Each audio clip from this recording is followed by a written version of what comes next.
It's one thing to die, but it's another to be deliberately targeted, hunted, and silenced forever. Assassinations are not just killings. They are chilling messages meant to shake nations, crush movements, or settle blood-soaked vendettas. From world leaders struck down in public to journalists gunned down for exposing the truth, these murders reveal the darkest corners of power and revenge. Today, we're diving into 5 of the most horrifying assassinations ever, where history turned on a single bullet, blade, or bomb, and the world was left reeling in shock. April 14th, 1865. Abraham Lincoln was enjoying a play at Ford's Theater in Washington, D.C. The night of April 14th, 1865, was supposed to be one of relief and celebration.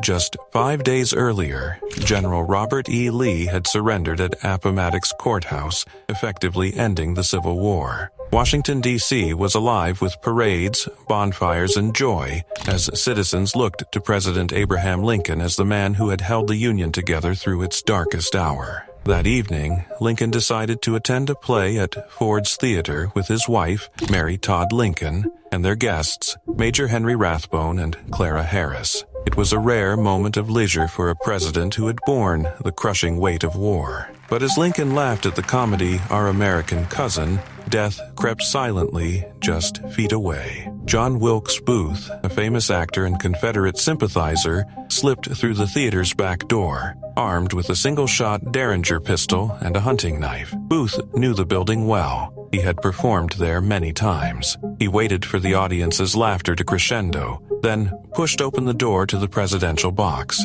In an instant, he aimed his pistol at the back of Lincoln's head and pulled the trigger. The sound of laughter was pierced by the crack of the gun. Chaos erupted. Rathbone tried to stop Booth, but was slashed deeply in the arm with the knife. Booth leapt from the box to the stage below, breaking his leg as he landed. Still, he raised his bloody dagger and shouted, "Sic semper tyrannis," Latin for "thus always to tyrants," before hobbling off into the night. Lincoln, unconscious but still alive, was carried across the street to the Peterson House, a modest boarding house. There, doctors worked desperately, but the wound was fatal. Through the long night, cabinet members, generals, and his grieving wife watched over him. At 7:22 a.m. on April 15th, the 16th President of the United States drew his final breath. Secretary of War Edwin Stanton famously declared, "Now, he belongs to the ages." What made Lincoln's assassination so horrifying was not just the brutality of the act, but its timing. At the very moment the nation had begun to hope for healing,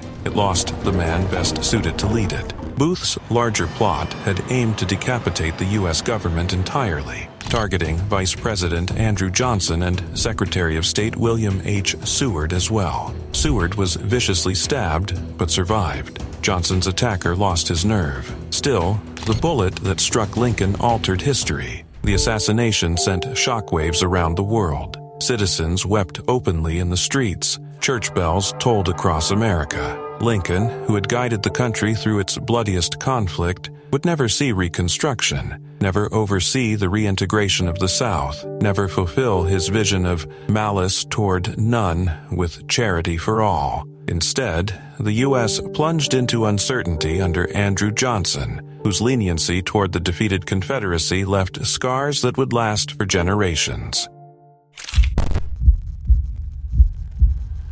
Sir David Amess, who was knighted in 2015, was an MP for 38 years, latterly as the representative for Southend West, where he held a majority of 14,000 at the last general election. On the morning of October 15th, 2021, Sir David Amess, a Conservative MP with nearly 4 decades of service, arrived at Belfair's Methodist Church Hall in Leigh-on-Sea, Essex. For him, this was routine. A constituency surgery where ordinary people could walk in, shake his hand, share their problems, and know that someone in power was listening. He had built his entire career on being approachable, a man of the people. But that very openness, the thing his community admired most, would be the reason his life ended in horror. Inside the church hall, Amess sat down to meet his constituents, unaware that among them was a man carrying a knife, waiting for the moment to strike. As conversations unfolded, the attacker suddenly emerged, lunging forward and stabbing Amess repeatedly in front of stunned onlookers. Panic filled the small hall. People screamed, staff rushed for help, and paramedics arrived within minutes. An air ambulance landed nearby, but his wounds were too severe. Despite desperate attempts to save him, David Amess was pronounced dead at 1:13 p.m. The man arrested at the scene was Ali Harbi Ali, a British citizen who later admitted he was inspired by the ideology of Islamic State. He had planned the killing for years,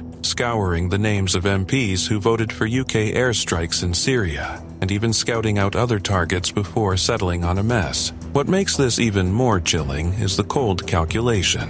Ali had researched more than 250 MPs, studying their movements, waiting for a chance to strike at the heart of British democracy. For the public, the murder was unthinkable. Amess wasn't a prime minister or a cabinet minister surrounded by layers of security. He was a local MP who held no senior government office, someone who spent his weekends speaking with the people of Southend West. He had campaigned passionately for animal welfare, supported Brexit, and fought tirelessly to have Southend granted city status. He was known as kind, approachable, and deeply committed to his Catholic faith. That such a man could be targeted while doing the very thing that defined him, listening to his people, sent shockwaves far beyond Essex. Tributes poured in almost instantly. Prime Minister Boris Johnson, opposition leader Keir Starmer, and colleagues from across the political divide stood united in grief. Vigils were held, church bells tolled, and communities mourned a man who had never shied away from meeting face-to-face with those he served.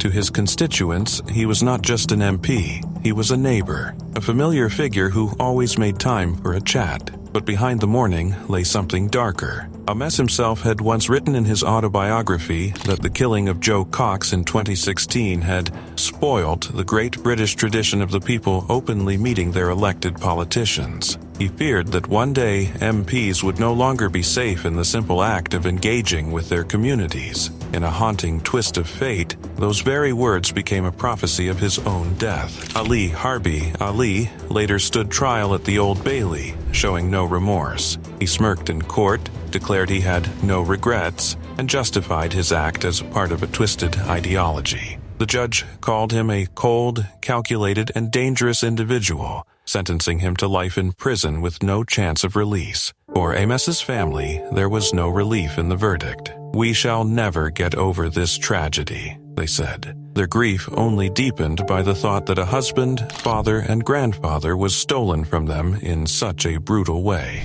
In the weeks that followed, tributes to Amess turned into legacy. Southend was officially granted city status, fulfilling one of his greatest political campaigns. Colleagues called him a martyr for democracy, a reminder that in an age of political division, violence must never silence debate. On a hot summer morning in Nara, Japan, crowds gathered outside Yamato Saidaiji Station, eager to hear from Shinzo Abe, the longest-serving prime minister in Japanese history, a man whose leadership had shaped modern Japan. He wasn't just another politician. To many, he was a symbol of stability in a world growing more uncertain by the day. At 67, though no longer in office, Abe remained a giant in Japanese politics, his voice still commanding respect across the nation. And that morning, he stood on a small platform, speaking with the calm confidence of a man who had addressed countless rallies before. Then, in a moment that seemed impossible in a country famed for its safety and strict gun laws, everything changed. From the edge of the crowd, a man stepped forward with a crude, homemade weapon, something no one even recognized as a firearm at first. The first shot rang out like a firework, confusing those nearby.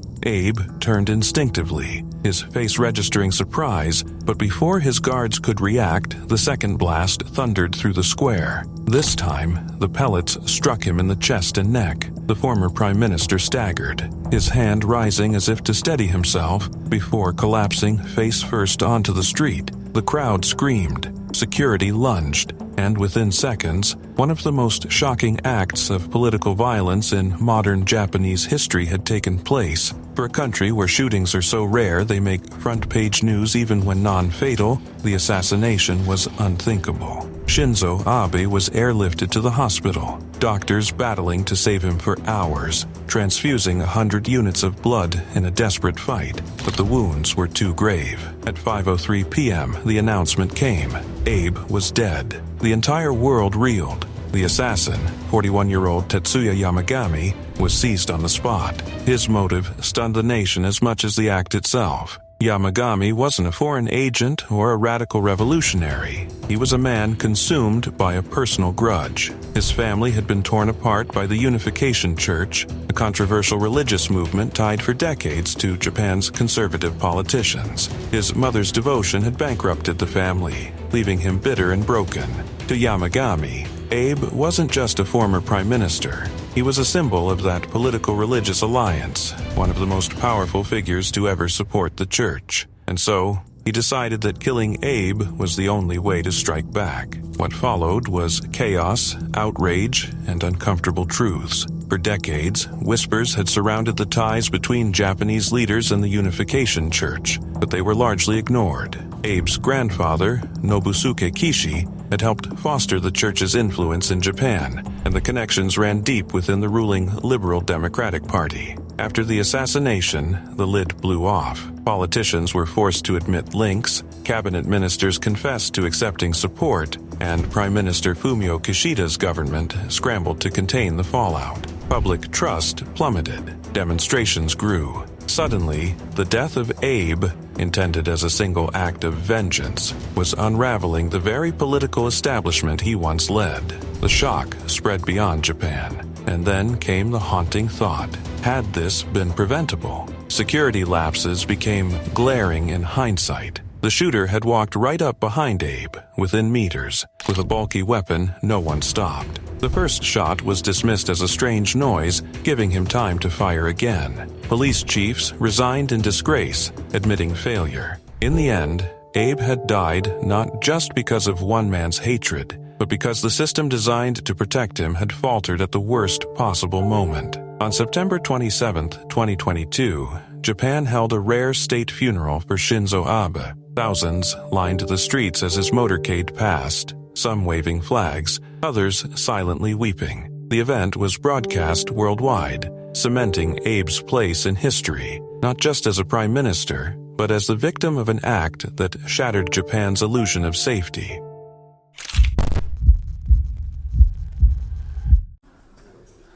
Journalist Yelena Kostyuchenko is having a first look at what used to be the office of Anna Politkovskaya, her colleague, shown here in archive footage. Now it's a museum in her honor. It was an October afternoon in Moscow. In a quiet apartment block in the center of the capital, a woman stepped into the elevator, balancing bags in her hands, just moments away from the safety of her own front door. That woman was Anna Politkovskaya, one of Russia's bravest journalists, a relentless truth seeker who had built her career on exposing the things the Kremlin wanted hidden. Seconds later, 4 gunshots rang out. By the time the doors slid shut, she lay lifeless on the floor, a pistol tossed beside her body like a signature left behind. It was October 7th, 2006, Vladimir Putin's birthday, a coincidence that would haunt the world. Politkovskaya was no ordinary reporter. She had spent years covering the bloody Chechen wars, documenting the disappearances, the torture, the mass graves. She wrote about the civilians caught between Russia's military and the brutality of Chechen warlords, never flinching even when her words painted her own government as complicit in crimes against humanity. Her book, Putin's Russia, accused the president and his inner circle of dragging the nation back into a Soviet-style abyss, suffocating dissent, feeding fear, and treating citizens like expendable pawns. She knew the risks of saying such things out loud, and yet she kept going. In one of her final essays, she admitted, "Otherwise, it can be death, the bullet, poison, or trial. Whatever our special services see fit." Those words would prove prophetic. The threats against her had been mounting for years. In 2004, on her way to Beslan to help negotiate during the school hostage crisis, she collapsed on a plane after drinking poisoned tea. In Chechnya, soldiers once staged a mock execution to terrify her into silence. Anonymous voices promised her rape, promised her death, promised her disappearance. Friends urged her to leave Russia. Former KGB officer Alexander Litvinenko even warned her. The danger was imminent. She refused. If anybody thinks they can take comfort from the optimistic forecast, let them do so, she wrote. But it is the death sentence for our grandchildren. She believed her country's future depended on voices like hers refusing to be silenced. And yet, in the end, the silencing came. 4 bullets, one of them to the head, executed with chilling precision. Investigators called it a contract killing, designed to send a message. The timing was impossible to ignore. Her assassination fell on the exact day of Putin's 54th birthday, just 2 days after Chechen leader Ramzan Kadyrov's birthday celebrations. Many wondered, was this a macabre gift, a demonstration of loyalty to power? Or was it simply the perfect moment to deliver maximum humiliation to a government already despised by her pen? The shockwaves spread instantly. Colleagues at Novaya Gazeta, the independent paper where she worked, didn't mince words. She had been killed for her reporting, nothing else. International governments demanded justice. Crowds gathered with candles outside the Russian embassy in Helsinki, in Moscow, in New York, in Paris, in London. More than 1,000 mourners filed past her coffin at the Troyekurovsky cemetery, but not a single senior Russian official appeared at her funeral. It was as though the state preferred to erase her existence rather than acknowledge her sacrifice. The investigation that followed felt less like a pursuit of justice and more like a performance staged for the world. Suspects were arrested, then acquitted, then retried. Chechen men were paraded through courts. Former police officers were accused of orchestrating her murder. In 2014, 5 men were convicted, 2 given life sentences. And yet, the most important question, who ordered the hit, remains unanswered to this day. Powerful figures were whispered about, connections to the FSB hinted at, but the truth was buried beneath layers of secrecy. One of her alleged killers, Sergei Kadjikurbanov, was even pardoned in 2023 after fighting in the war in Ukraine. It was as if the system itself was mocking her memory, recycling killers back into service. On 14th and February 2005, Beirut's skies were clear, the streets alive with their usual traffic. Rafik Hariri, billionaire businessman and former prime minister, had rebuilt much of war-torn Beirut and symbolized the dream of a Lebanon free from Syrian occupation. But as his motorcade passed the St. George Hotel along the Corniche, that dream was obliterated in a blinding flash of fire and steel. A Mitsubishi truck packed with nearly a ton of explosives ripped through the convoy, carving a crater 30 feet wide, shattering windows for blocks, and setting cars ablaze. Hariri, his bodyguards, and 21 others were killed. Over 200 were wounded. The heart of Beirut was left burning, and the city was left asking who wanted Hariri dead. Hariri had recently broken with Damascus, openly opposing President Bashar al-Assad's grip over Lebanon. Months earlier, Assad had allegedly threatened him. Lahoud is me. Opposing him is opposing Assad himself. I will break Lebanon over your head if you stand in my way. His murder ignited fury. Hundreds of thousands flooded Martyrs Square, demanding an end to Syria's nearly 30-year military presence. The Cedar Revolution forced Syrian troops to withdraw by April 2005, a change Hariri's death achieved in weeks. Investigations later pointed to Hezbollah operatives. Phone records and surveillance footage exposed a coordinated network, but direct proof linking Hezbollah's leadership, or Syria, to the attack never surfaced. In 2020, Salim Ayash was convicted in absentia, yet the mastermind remained hidden. Even investigators weren't safe. Wissam Eid, who uncovered key phone evidence, was assassinated in 2008. Brigadier General Wissam al-Hassan in 2012. Anyone close to the truth seemed doomed. Today, Hariri's grave near the Mohammed Al-Amin Mosque is a shrine. His assassination remembered every February 14th not with roses but with grief. What makes his death most horrifying isn't only the scale of destruction, it's that justice was never served. In Lebanon, no leader is safe when they stand against the forces that thrive in the shadows.